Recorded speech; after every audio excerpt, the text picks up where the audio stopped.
இன்னொரு பெண்ணை பார்க்குறாரு, இல்லை அந்த பெண் மனைவி இன்னொரு ஆணை பார்க்குறாங்க, அவங்க ரொம்ப ஆறுதல் சொல்கிறாங்க. அப்போ அவங்கக்கிட்ட ரொம்ப க்ளோஸ் ஆகிறது இயல்பாக இருக்கும். அப்போ இன்னொரு இடத்துல தேவையற்ற உறவு, காதல் அப்படியெல்லாம் வர்றது ரொம்ப இயல்பாக இருக்கிறத நம்ம பார்க்க முடியும். இதை நம்ம முதல்ல நிறுத்தணும் அப்படின்னு இவங்களுக்கு முதல்ல சொல்லி கொடுத்து உறவுகளை பற்றிய பல்வேறு விதிமுறைகளையும் சொல்லி கொடுத்துருந்தோம்னா பல நேரங்களில் இந்த பிரச்சனைகளை தவிர்க்க முடியும். அன்ஃபார்ச்சுனேட்டாக நம்ம அப்படி வாழ்க்கையில் யாரும் பண்ணுறதில்ல. டாக்டர், ஆனல் செக்ஸ் பற்றி என்ன நினைக்கிறீங்க? ஆனல் செக்ஸ் அப்படின்றது ஆசனவாய் புணர்ச்சி ஒரு இயல்பான விஷயந்தான். இது ஒன்றும் இந்தியர்களுக்கு புதுசெல்லாம் இல்லை. நம்ம ஏதோ வெளிநாட்டிலேருந்து வந்த சரக்குன்னு சொல்லிகிட்டு இருக்காங்க.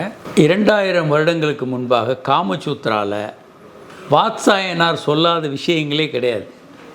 உலகத்தில் வாத்சாயனார் இன்றைக்கு இருக்கக்கூடிய பழமையான நூல்கள் காமசூத்ரா தான்.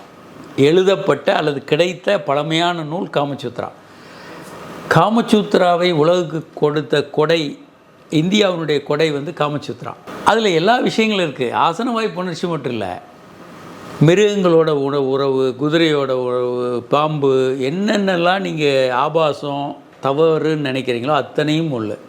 இதெல்லாம் இன்றைக்கும் போய் நீங்கள் பல்வேறு சன் டெம்பிள், கொனார்க் டெம்பிள், இங்கெல்லாம் போய் இன்றைக்கும் இந்த சிற்பங்களை பார்க்க முடியும்.